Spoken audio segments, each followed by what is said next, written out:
Assalamualaikum warahmatullahi wabarakatuh. Saya Tia Puspita dari Prodi Ilmu Al-Quran dan Tafsir semester 4 membuat tugas ujian akhir semester, yaitu mata kuliah Ilmu Riwayah Hadis mengenai Sunan Ad-Darimi. Baik, sebelum kita mengenal Sunan Ad-Darimi, kita mengetahui biografinya terlebih dahulu. Biografi Imam Ad-Darimi ini sendiri. Imam Ad-Darimi ini memiliki nama lengkap Abu Muhammad Abdullah bin Abdurrahman bin Fadl bin Bahram bin Abdul Somad At-Tamimi Ad-Darimi Al-Samarkandi. Baiklah, beliau ini memiliki 3 lakop nama, yaitu Ad-Darimi, At-Tamimi, dan Al-Samarkandi.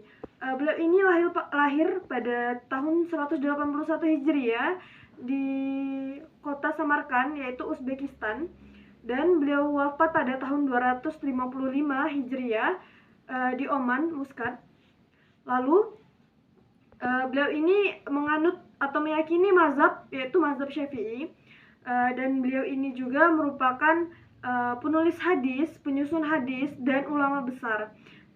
Bidang keilmuan yang beliau miliki yaitu tentang hadis, dan tidak hanya tentang hadis saja, beliau juga mengetahui tentang fikih dan tafsir juga.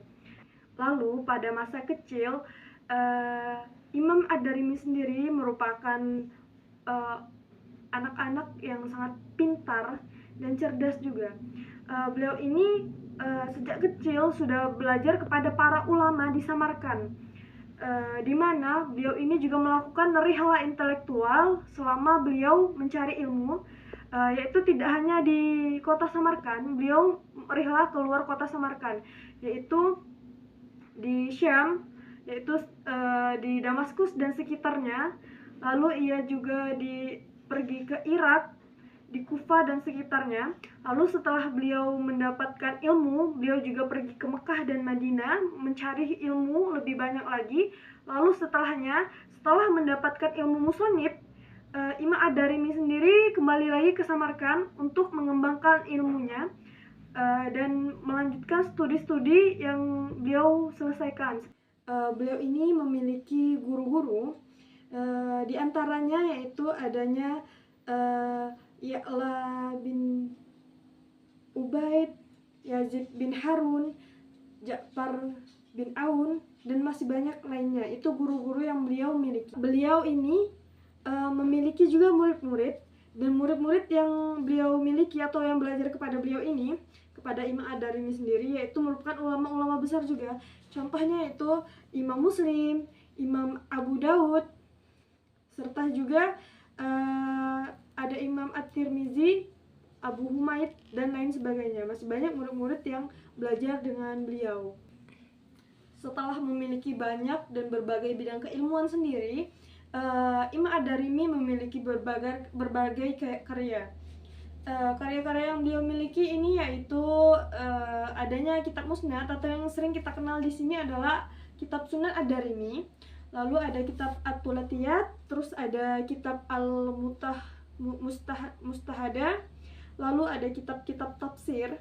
Setelah kita mengenal karya-karya Imam Ad-Darimi, maka kita akan membahas tentang Musnad, atau yang sering dikenal yaitu Sunan Ad-Darimi.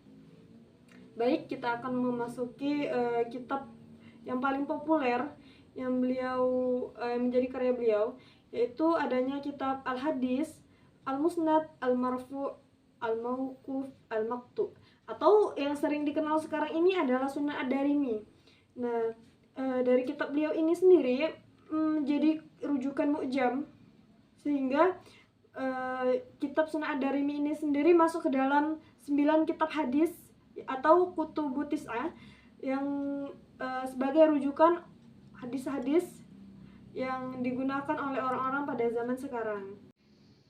Sebagai kitab sunan, karya Ad-Darimi ini tersusun menjadi kitab yang terdiri dari 24 kitab, 2686 bab, dan memiliki 3498 hadis. Nah, dari kitab beliau ini tersusun dari mulai mukadimah, tentang sholat, zakat, puasa, hingga pada Al-Quran. Maka dari situ sudah memuat semua tentang urusan keseluruhan ibadah atau agama.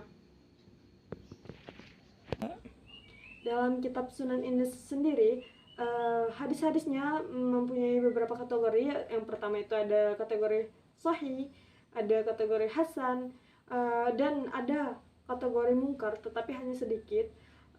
Dan di sini juga ada juga gharibul isnad.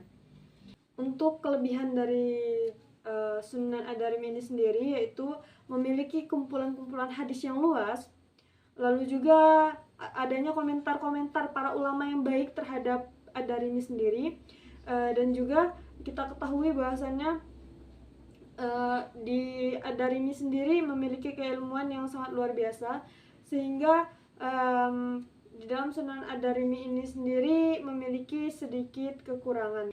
Lalu juga ada pengaruh perkembangan hadis, sehingga para ulama yang terkenal itu juga belajar kepada beliau, ya, termasuk Imam Muslim dan lain-lainnya. Lalu juga ada keterlibatan ulama terkenal dalam penyusunan Sunan Ad-Darimi ini, yaitu Ibnu Hibban.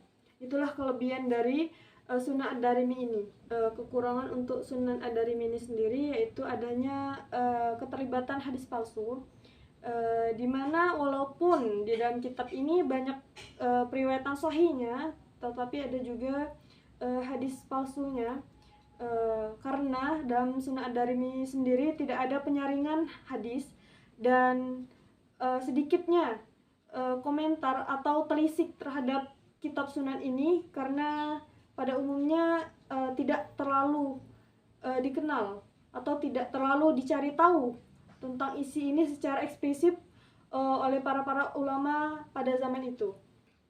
Baiklah, itulah mengenai biografi Imam Ad-Darimi serta mengenai sekilas tentang Sunan Ad-Darimi itu sendiri. Baik, itulah dari saya. Terima kasih. Wassalamualaikum warahmatullahi wabarakatuh.